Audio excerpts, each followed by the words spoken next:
And now I'm sure our good friend and host, Dr. Watson, is waiting, so let's go and join him. Come in. Good evening, Doctor. Good evening, Mr. Bartell. Here. Quiet. Down, Monty. Down there. Dogs seem very chipper tonight. Yes, tonight, yes, but they've been in disgrace most of the day, Mr. Bartell. Oh? What have they been up to? After the seals again, Doctor? No, my boy, this time it was chickens.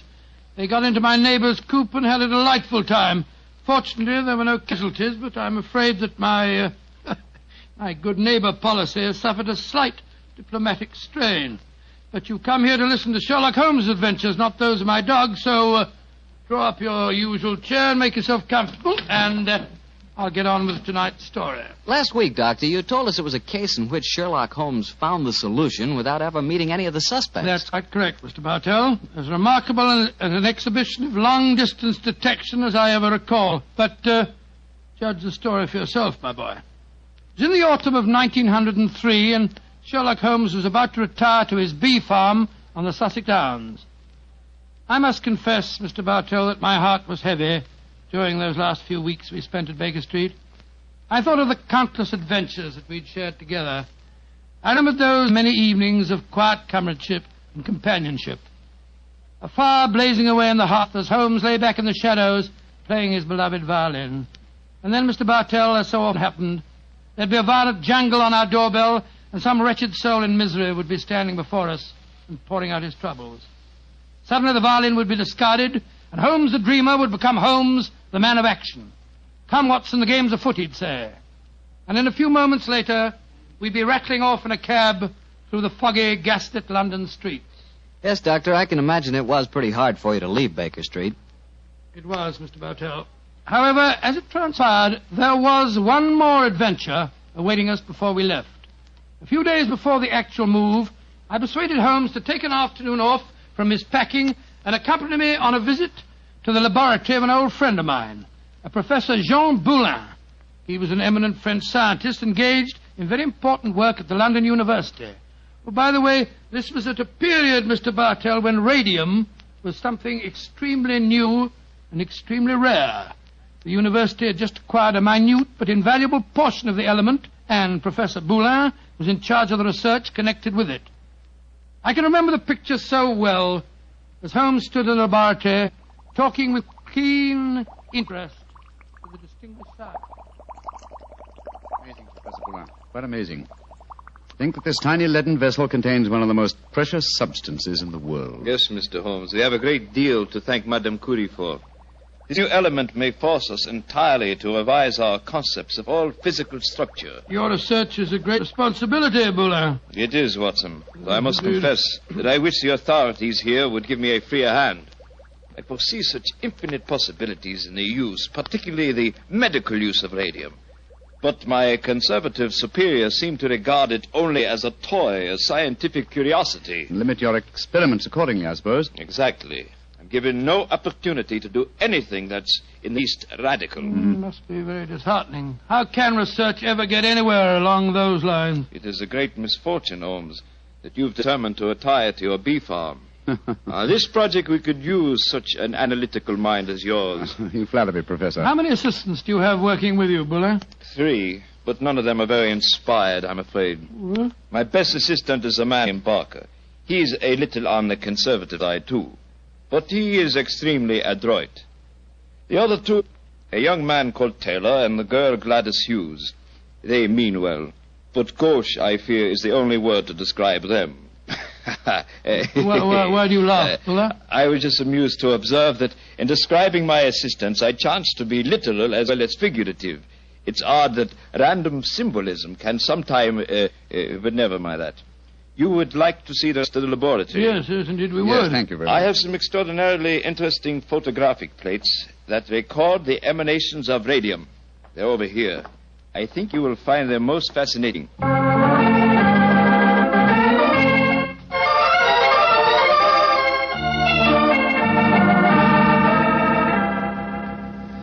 Baker Street, particularly when our rooms are full of packing cases, seems rather drab after the scientific stimulations of Professor Boulin's laboratory. Doesn't it, old chap? Yes, it seemed drab even if we hadn't been to see him. I feel frightfully depressed, Holmes. I just don't know what I'm going to do without you. Oh, you're still a young man, Watson, and a susceptible one. You'll marry again. No, I won't. You will, old chap. And you'll end up by being glad that your old roommate, your difficult, rather unsociable old roommate, is living in retirement on the Sussex Downs. Rubbish. I shan't feel anything of the kind. In any case, I don't think you'll be able to stay in retirement for long. Your mind is much too alert to be satisfied by being a sort of midwife to a bunch of beastly bees. Oh, dear Watson. I feel that you'll never eat honey again. Yes, you can laugh, Holmes, but I could see how excited you were when Buller suggested that you might help him with his radium experiment. Flattering suggestion, I must admit, my dear fellow. Just the same, Oh, now, who the devil's that? From the urgency of the tug on the bell pull, I'd say that it was a client. And go and head him off, will you, old chap? Yes, I'll do my best. Oh, Watson, explain that I'm no longer in practice. Too late, Holmes. He's brushed past Mrs. Hudson. Here he comes rushing up the stairs. Oh, confound it. I beg your pardon, sir, You but... Mr. Sherlock Holmes? No, I am not Sherlock. Then you must be Mr. Holmes. That is my name, sir. But may I ask what accounts for your rather whirlwind entrance? My housekeeper, Mrs. Hudson... I haven't any time to consider etiquette. My sister Gladys Hughes has vanished. Vanished into thin air. You've got to find her for me, Mr. Holmes. I'll pay you any fee you name, but you've got to find her. Mr. Hughes, I'm extremely sorry that your sister has vanished, but I'm afraid that I can do nothing to help you. I'm retiring. I'm giving up my practice. If you won't help me, I'll go to someone who will. That's exactly what I mean, sir. I suggest that you go to the police, or if you insist on a private investigator, I can strongly recommend Mr. Martin Hewitt. Yes. His address is 39 Pont Street, Knightsbridge. Good day to you. Good day, Mr. Hughes. 36 Pont Street, Mr. Martin. Yes, I can understand his concern, but his manners leave a great deal to be desired. Holmes. Gladys Hughes, his missing sister. That was the name of one of Professor Boulin's assistants, wasn't it? True, old fellow, but it's probably only a coincidence. What? Both Christian and surnames are extremely common ones. Well, I have a feeling that it may not be a coincidence. Oh, come now, my dear fellow. Don't you try and embroil me in a fresh adventure. I've retired and I'm leaving for Sussex in a few days. And if any more clients come wrenching at my doorbell, I shall ignore them.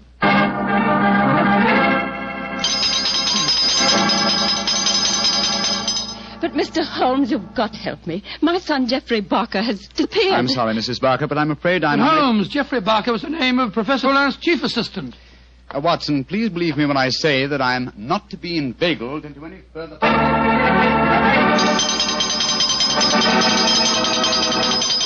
Mrs. Taylor, I'm sorry, but I can't help you. Oh, but Mr. Holmes, it's my husband. He's disappeared. We've only been married 3 months, and now... Oh, it's terrible. I've been so worried ever since he started to work on that strange new radium with Professor Jean Ballin. Holmes, you can't pretend it's coincidence any longer. Gladys Hughes, Geoffrey Barker, and now Taylor. The 3 assistants of Professor Boulin. I know it, Watson. Mrs. Taylor, the moving van will be here tomorrow to take my things to Sussex. I shall follow them immediately. I have retired, madam. Do you understand that? Retired.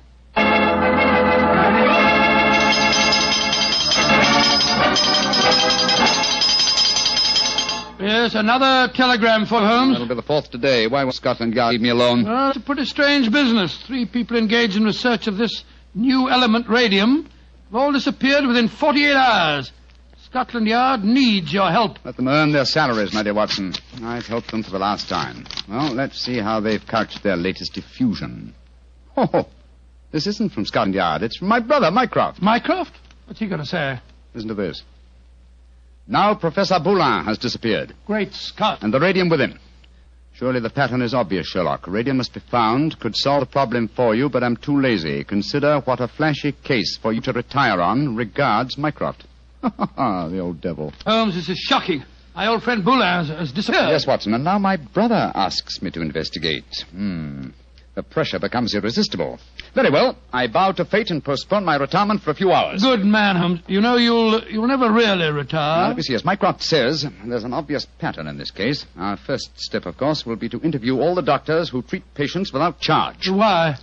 Well, surely that's obvious. Well, it isn't at all obvious to me. I don't know why you always leave me in the dark. Well, what makes you laugh? Being left in the dark. It's just like the old times, isn't it, Holmes? Come on, old fellow, let's go. The game's afoot.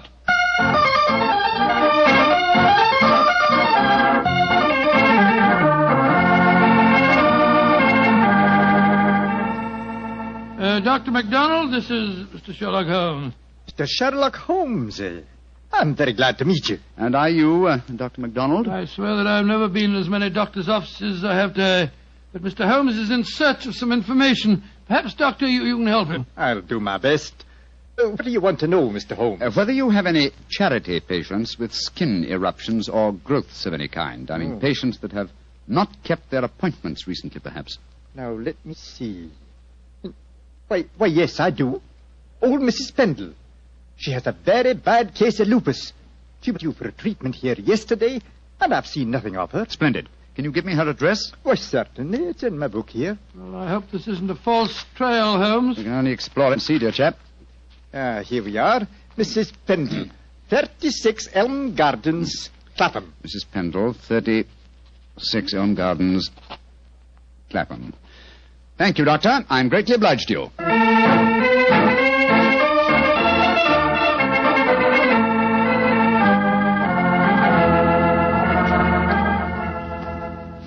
Getting restless, Watson? Yes, I am a little. We've been waiting outside Mrs. Pendle's house for over an hour.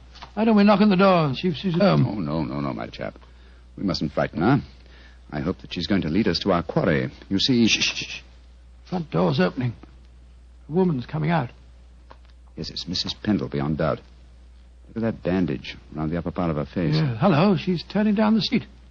We're going to follow her, I suppose. Naturally, but let's give her a start, shall we? We don't want her to spot us. Well, while we're waiting, perhaps you'll clear up 1 or 2 points for me. I'm still very much in the dark. With pleasure, old chap. What puzzles you? Well, one of the things that Come on. What? We've given her enough of a start. Let's follow her. Oh, very well. But look here, Holmes. You asked me what I didn't understand. 2 things puzzle me. What did Mycroft mean by the pattern of the case? Why are we following a poor sick old lady through the London street? I'll answer the first question, and I think the answer to the second will be self-apparent. The pattern of the case is clear. Professor Boulin and his 3 assistants have vanished together with the radium, but their disappearances were not simultaneous. Had they been so, it would have been a transparent case of theft. But with the disappearances gradual rather than simultaneous, the emphasis has been subtly shifted. Yes, I can see that, Holmes, but what do you suppose is at the back of the whole business? Can't be a simple case of theft. Radium is enormously valuable. But it'd be hard stuff to sell again. Not to an unscrupulous criminal with a knowledge of medicine, Watson. My own theory, and I admit at the moment that it's purely a theory, is that Professor Boulin was worried because he was so hampered in his research.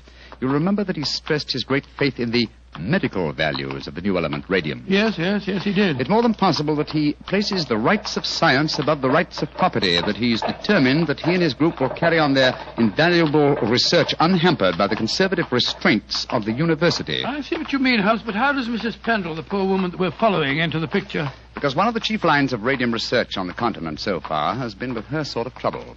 Professor Boulin's obvious move, if my theory is correct, would be to contact poverty-stricken patients, promise them relief, induce them to abandon their regular treatments, and submit to him. By Jove, yes, Holmes, that seems perfectly logical, and yet I can't believe that Boulin would... Mrs. Pendleton has reached her destination. She's turned down a driveway. Yes, she's walking up to what looks like a deserted well. Hurry, old chap. Don't let her out of our sight. She's opened the door without knocking. She's gone in. We'll wait here for a moment or 2, then we'll follow her. I have a feeling that your old friend, Professor Boulin, is not far away, Watson. Yes, you're probably right. But I hope we can do something to protect him from the consequences of what he's done. It might easily mean the finish of a brilliant career. I'll do everything I power, but you know as well as I do... Shh, look. Mrs. Penn's coming out again. Yes, and she's in trouble. Come on. Mrs. Pendle, what's wrong? I don't know how you know my name or who you be, but you ask me what's wrong. They tell me to come here to this address, and I find a doctor who'd help my face. I comes here, and what do I find? What did you find, madam? A corpse, sir. That's what I find. A dead man lying there in a great pool of his own blood.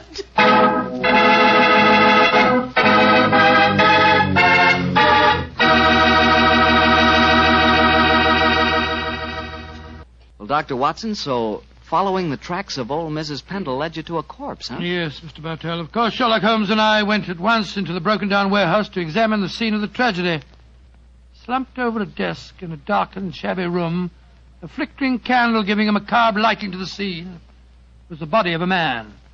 I think I knew its identity even before Holmes turned to me and said... It's Professor Boulin. All right, Watson. Poor devil. Murdered, of course. Yes, but examine him for yourself, will you? Yes, there's no doubt about it. This wound couldn't have been self-inflicted. The right auricle of the heart has been pierced. How long ago would you estimate death took place? Not more than a couple of hours ago, I should say. Not hard to reconstruct the killing. The murderer came up from behind Boulin as he sat here, crooked an arm around his throat. Yes.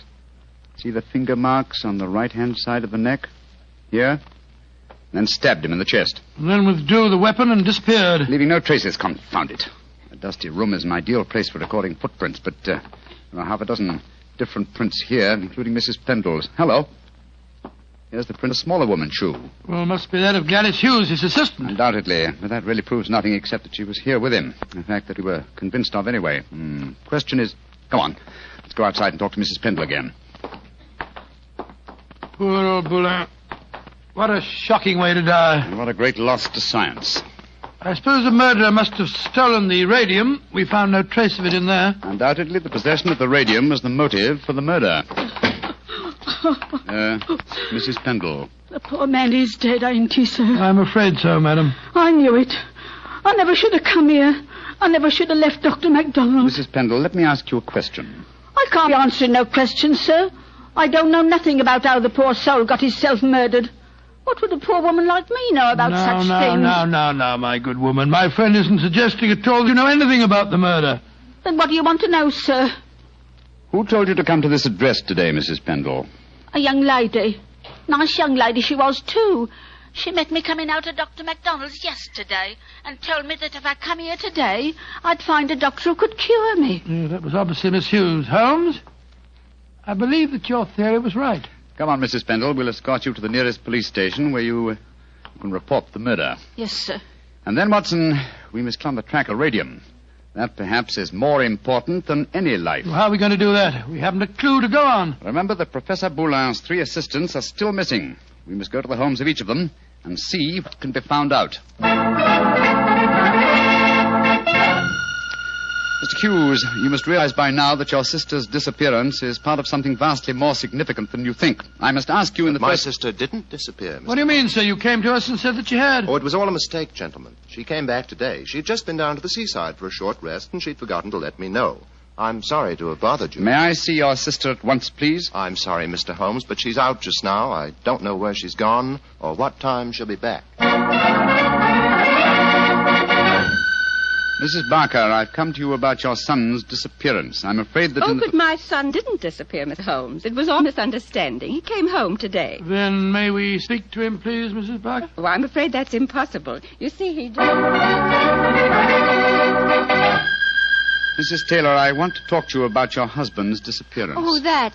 He came home this afternoon, Mr. Holmes. At first I was so suspicious, but when he explained, well, I'm sure you know how it is in the first few months of marriage, those little tips.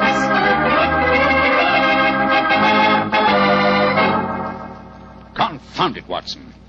We are no nearer the solution. And meanwhile, here we are back in Baker Street to find that the moving van has taken all your things off Sussex. Perhaps you should give up the case, Holmes, and follow them. Close my career on a note of failure? No, my dear fellow.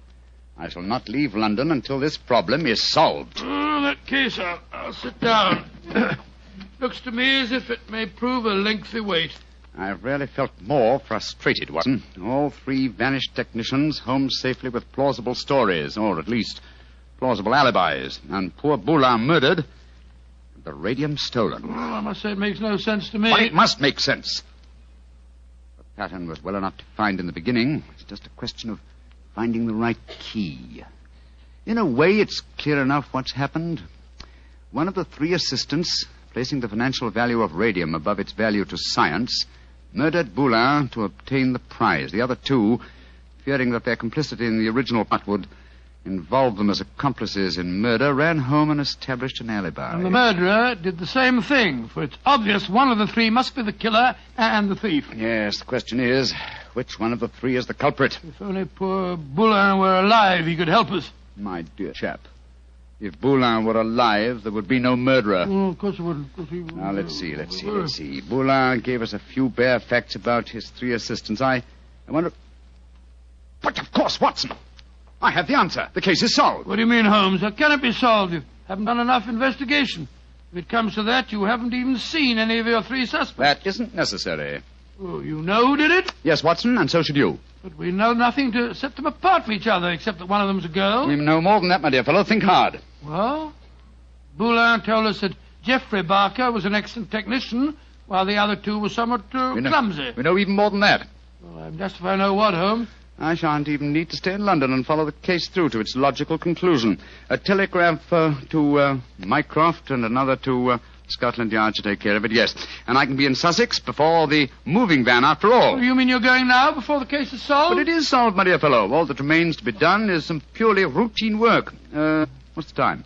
Look, it's just 3 o'clock. Splendid. If we hurry, we can catch the 3:45 express from Waterloo. We? Yes, I was counting on you spending a few days down there with me, old chap. I hope you can spare the time. I should hate to make so drastic a change without my good old friend Watson at my side. Oh, of course, I'll be delighted, but... But what, my dear boy? The case of the disappearing scientists. Wait until we get to Sussex, shall we? As soon as I get an answer to my telegrams, I'll explain the whole thing to you. And now let's hurry, shall we? Our train leaves in 40 minutes.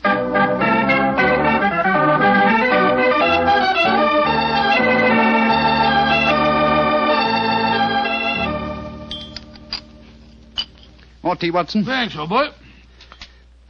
Peaceful down here, isn't it? Extremely. At the moment, I must confess I find it rather nerve-wracking. Oh, why? Well, you know why, Holmes. I want you to open that telegram and tell me if your solution to the Boulin case was the correct one. Very well, my dear chap. Let's see. What is it? It's Mycroft. Listen.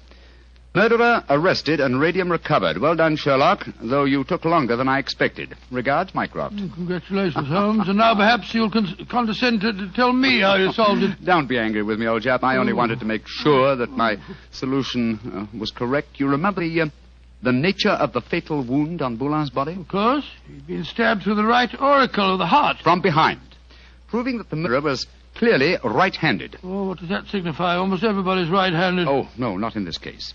If you recall, Professor Boulin said that Geoffrey Barker was adroit, while his other 2 assistants were gauche.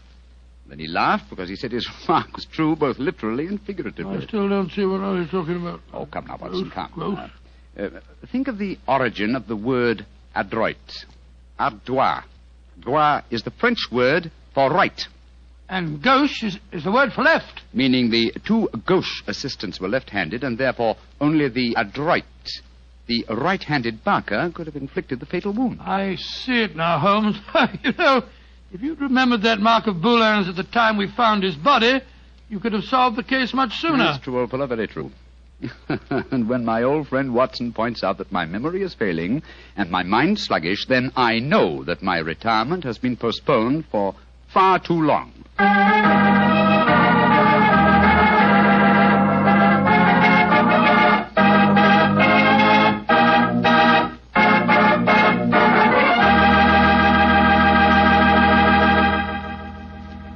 Well, so Holmes really went through with his idea of becoming a bee farmer. Yes, of course. It became one of his favorite hobbies. Do you know anything about the raising of bees? Oh, nothing at all. The only connection I've ever had with bees was very remote. Once I had the hives. Once you had the... Oh, no, Mr. Barker. Oh, yes, Dr. Watson.